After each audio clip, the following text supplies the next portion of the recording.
So much. He was so cool. I miss my dime guitars.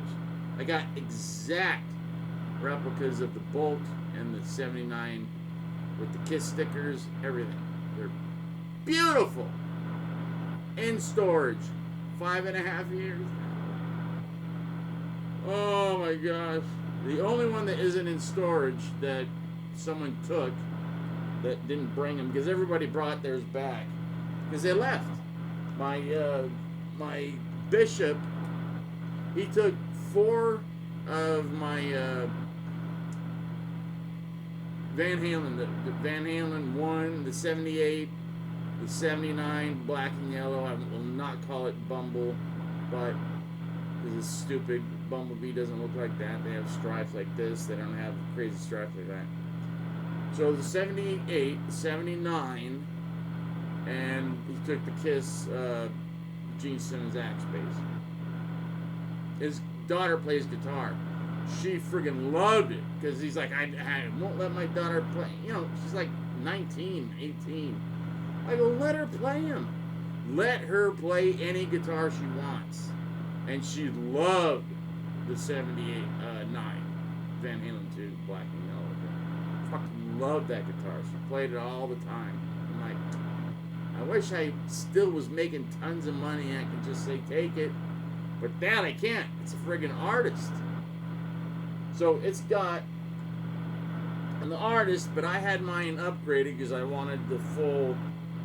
Well, I just had, you know, I had these put on everything for a while, and then I stopped because they're just stupid. They're D2 and a thing. They're made for him, not really anybody else. But what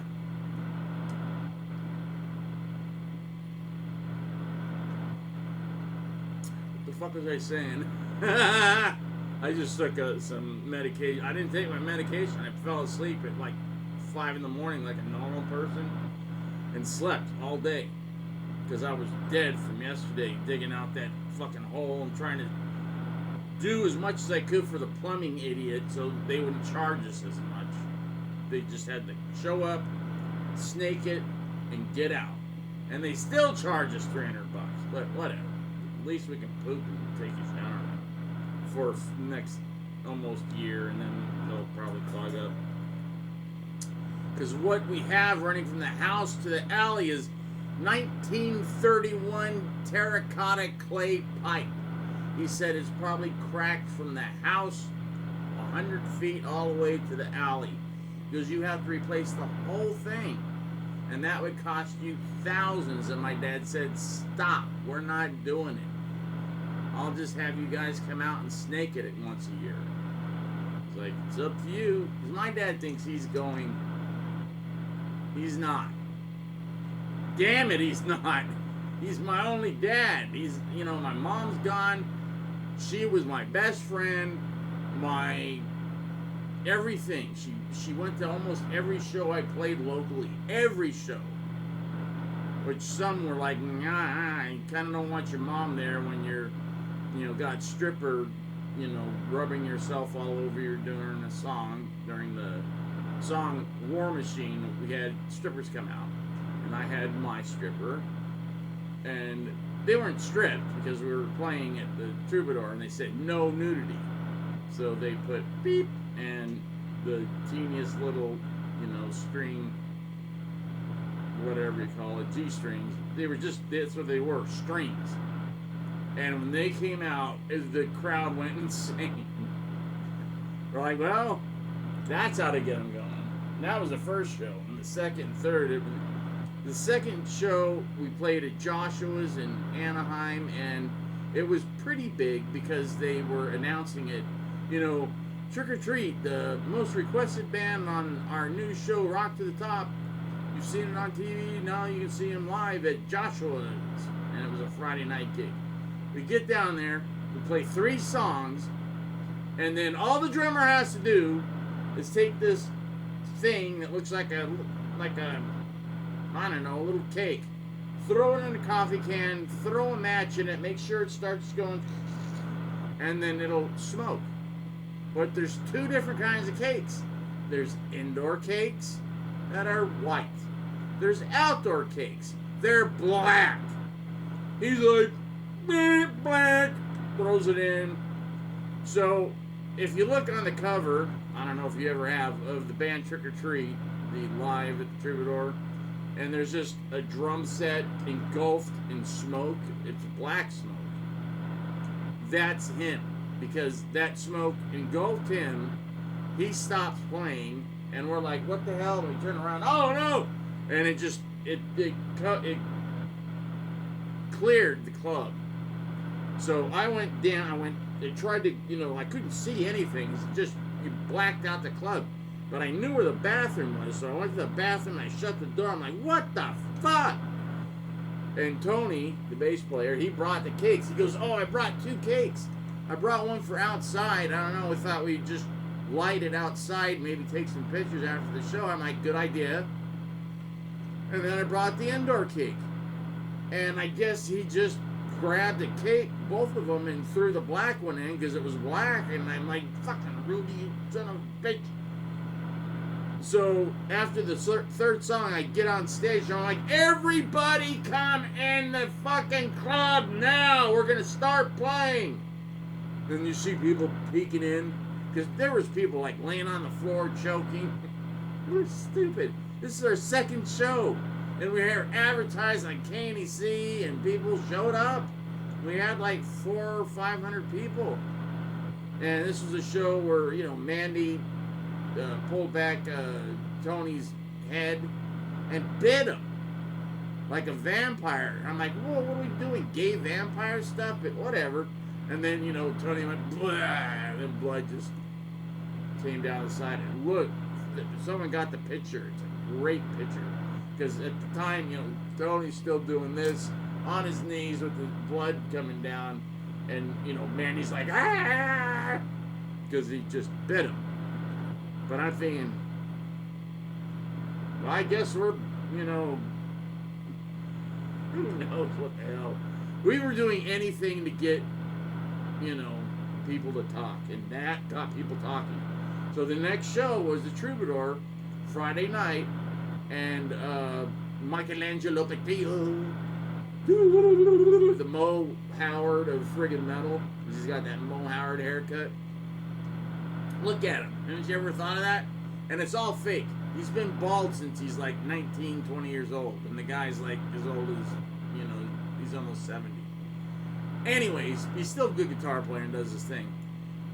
He was supposed to play, he was supposed to headline that night. But they're like, we need to put these guys in as a headliner. So we're going to do a co-headline. He's like, what? But he knew he couldn't fill the club up by himself. And we're like, this is our third show. We'll take whatever you give us. So we co-headlined with Michelangelo Petillo, and we packed the friggin' Troubadour. All my Brent Woods, everybody that everybody talks about, he was standing right in front of me. I'm like, I can't believe Brent is standing in front of me, watching me play. And he's like, yeah, you guys, you got it. You did it. Because he told my first wife, he goes, tell your husband that I really dig his band. I really think this is it. She's like, oh yeah, record company's really interested. And he's like, which one? Capitol. He's like, no shit. Because he never thought he was gonna, he kept missing it. And the guy was, you've seen, he's talented as hell. But him in front of me, because I remember, going when I was like 16, going to see him play clubs, and 15. He would play these little clubs on Ventura Boulevard where, there's no age limit. And I'd be sitting there smoking my menthols because I didn't know which cigarette to get. I thought they were all the same. I'm like, oh my God. But I just sat there trying to look cool. 15 years old, hair down to here. Yeah, you're cool. Well, I thought it was for a 15-year-old.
See ya. That was long. A lot of jamming around. I'm sorry. But I wanted to get some stories in that were, I don't know. Nobody's watching. And this takes a long time to upload, so say something. Alright, bye. Comment, request, whatever. Questions about anything. If you want Randy Rhodes, I can tell you anything you want to know about Randy because I did know him pretty good. Good enough.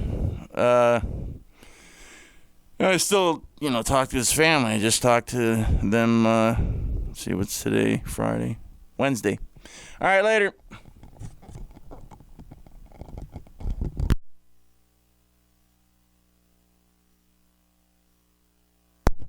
Is that on?